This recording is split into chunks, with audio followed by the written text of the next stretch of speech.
Hey, what's up, Rico gang? I'm back with another video. This video is gonna be unlike anything I've ever dropped before. We're gonna talk about the hustle, but we're gonna talk about just what's going on with me in my real life, why I've been so inactive, and what I'm doing to kind of supplement that and get back active. So you clicked on the title of this video because the title of this video is why it's so hard to be a YouTuber, and we're about to run through all of that, and I'm gonna tell you it is really hard. All right, so start from the top. Maybe June 2020, which dang, 5 years ago is crazy. So 5 years ago I said I'm gonna do YouTube, and I did it, right? I got in the lab. I did what they tell you to do when you start a YouTube channel, which is you know, bounce. First of all, pick your topic, right? My topic, my niche, I wanted to make videos in the hustle, side hustle, how to make money niche, right? Just like my boy Reyes, the entrepreneur, shout out to him. Shout out my boy Financial Wolf, who's going crazy right now. People like that, right? Those were my influences. Those were the people who I looked at and said, I want to do something like that, but my own way.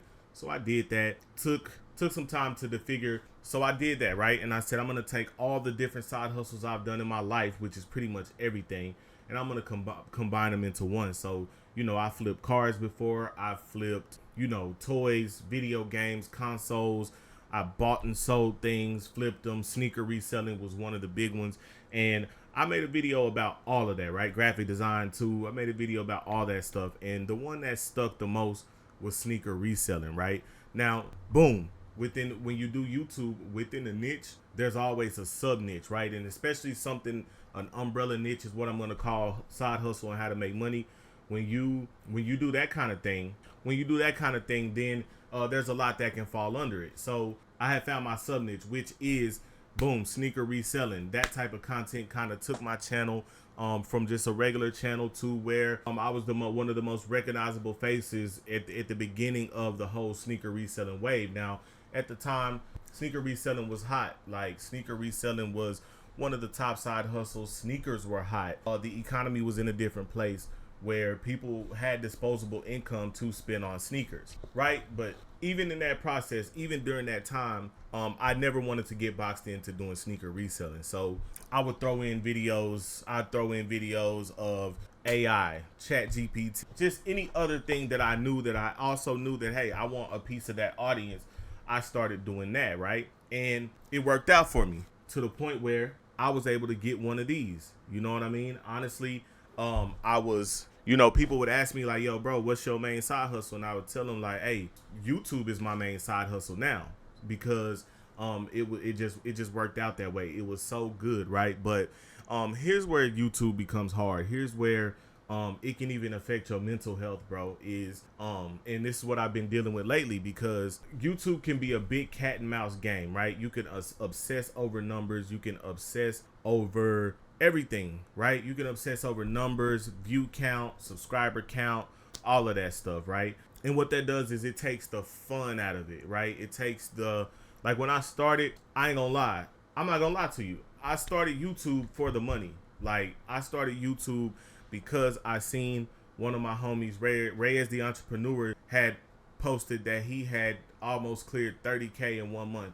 on YouTube. And I remember I reached out to him directly right after that, after seeing that, and was like, yo, bro, is this for real? And he's like, yeah, bro, you should do this same thing, you know? And so he challenged me. He said, hey, make a video this weekend introducing what your channel is about. And if you can't do that, you're not cut out to be a YouTuber. So I took that challenge and I did that. And after, what that did was kind of get the nerves off from doing stuff like this, right? Is talking to a camera. No one else is here. I'm just talking to a camera. But I also understand now that I'm talking to you, the viewer, whoever's watching. So I do that once again. I make several different videos about several different topics, and then the NFT wave hits, and that was something that I was interested in. And so I made a video. It did well. However, I made another video on how to create an NFT set, because I have a wide range of skills, and we're gonna get into and that's gonna lead us into what I'm doing to make money today. But anyway, I have a wide array of skills, bro. So what I did was I said, okay, I'm gonna create the NFT. I'm gonna put the NFT topic with some Photoshop experience and make a video teaching people how to create their own NFT collection from scratch with just a plugin that I found on the internet somewhere. And that video got me 1 million views. And that video in that time was just honestly, bro, I'll just say I touched the most I ever touched in my life, bro. And I made the mistake of thinking that it was gonna always be like this. And in hindsight, I could have made it be always like that. But I just thought, okay, now I'm at the threshold where now my audience loves me for me. So whatever I drop is gonna do well. Well, I could not have been more wrong, because my audience doubled in size because of that, which at the time I didn't understand why that was such a bad thing.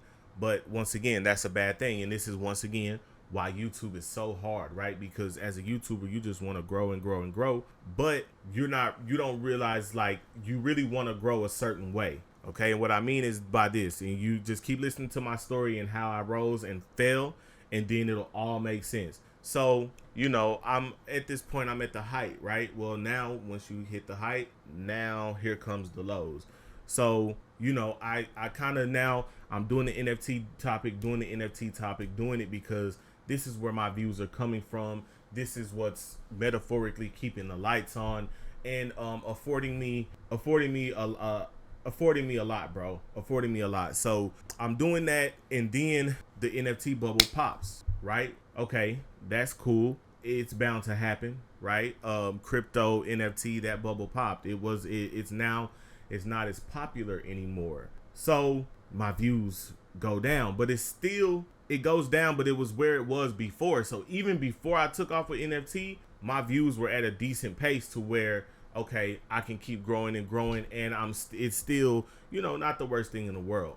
Well, I have something go on in my life that pretty much kind of took me out of the swing of uploading. And I didn't upload for months I didn't upload it for months, bro.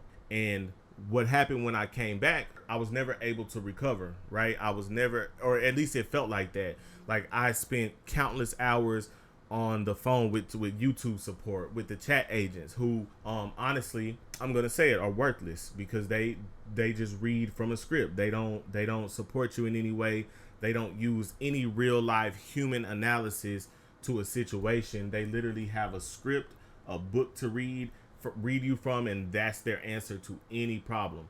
That's what ended up happening. So then I come back, now I'm trying to do the analytical side of it, and I'm trying to see, okay, what does my audience want to see? Mind you, I'm under this blanket umbrella niche, so I'm thinking, okay, I can go back to the basics, right? My audience ultimately just wants to see hustle, flipping stuff, and I should be okay. So I would go through a spurt where, all right, I'm uploading every single day for 30 days, 7 days. And it just seems like each video does worse than the last when I upload, right? And it wasn't like that before I left. So then I got caught in the trap of blaming the algorithm. Like, the algorithm is punishing me. The algorithm is not favoring my channel anymore. I even started to think, and still think, do I need to make a new YouTube channel? So that the algorithm can relearn who I am, relearn what I do, and my videos would start to be appreciated. Because here's the next step. Here's the other part of it. When you're in the YouTube world, and this is once again why it's so hard, you're looking at all these other creators, and you might personally feel there's a creator out there who is getting the views, getting the numbers that I want. And you might even personally feel like your content is better, right? You can edit, which is a whole nother thing, because then you get caught in the retention style editing that everybody does, that kind of Mr. Beast, Bia Heza, all those guys kind of made it like that, to where you trying to edit retention style. And those edits take it to where you can record a video, but it's probably gonna take you 8 hours of a grueling edit to do it, to execute it how you want. And then you see that, okay, I did all this work. This is the problem. My videos aren't edited well enough, and boom, I need to edit it so that it's more entertaining for them, so they can watch longer. And when they watch longer, that sends a signal to the algorithm, and the algorithm boosts it. Well, that's not the case, at least for me. So then I start feeling like, hey, this channel is cursed. Like, there's nothing I can do on this channel that will work. And so that discourages you into more inactivity, and then the cycle gets worse and worse and worse until, it leads you to today, a day like today, where you like me, I've started other channels in other niches that have kind of kept me afloat. But you think of like Rico Copeland, like even my OG subscribers, and you just think like, damn, this is what started it all, and like it would be great to have this back jumping. And so trying to kind of transitioning in today, like what I'm doing today is I'm doing graphic design for clients, right? To make money. I actually offering YouTube services for people. Like a lot of videos that you see, or even thumbnails that you see in other genres, other niches, it's me who created them or me who edited them. But once again, I've always had the itch of like, man, how can I get Rico Copeland back to where it was? So what I decided is, you know what? I know what takes the fun out of it. I know what makes it hard for me to edit and do all of that. Is the fact that I'm trying to create these Hollywood productions over these topics, and I'm not gonna do that for now. For now, it's gonna be raw, just like this, and I'm gonna get on camera and we gonna talk, right? I might even do some live streams. We gonna just talk, bro, and we're gonna talk about the hustle. We're gonna talk about what's working, what I'm seeing, and maybe the algorithm, it will favor me again, because this is one thing that I figured out, right, over time. And this is every new YouTuber can use this. Every current YouTuber can use this. We think of the algorithm and we think of it as a machine, but the algorithm is not a machine. The algorithm is people. So when you replace the word algorithm with people in all the sentences we say about the algorithm, then you'll come to find out that it's the people. So when you say, oh man, the algorithm ain't favoring me, no, Rico, the people ain't favoring you. The audience ain't favoring you. Oh man, the algorithm is hating on these videos. No, the people, the audience are hating on these videos. And so when you're trying to do things, and talking to myself now, when you're trying to do things to get back in the algorithm, to get back to the people, you need to start thinking of it like that. What do the people want to see? What are the people watching? And that's kind of how it is now. So man, y'all let me know what y'all think in the comments. But I promise you, every single day, I don't care if it's me sitting in a car, I don't care if it's whatever, I'm not really focusing on the edits or retention or any of that other stuff until I get back in the habit of just posting on Rico Copeland every single day. So man, it actually brings me a lot of joy to kind of say this again, because it's been a while since I said, but Rico gang, I love y'all. Let's get it.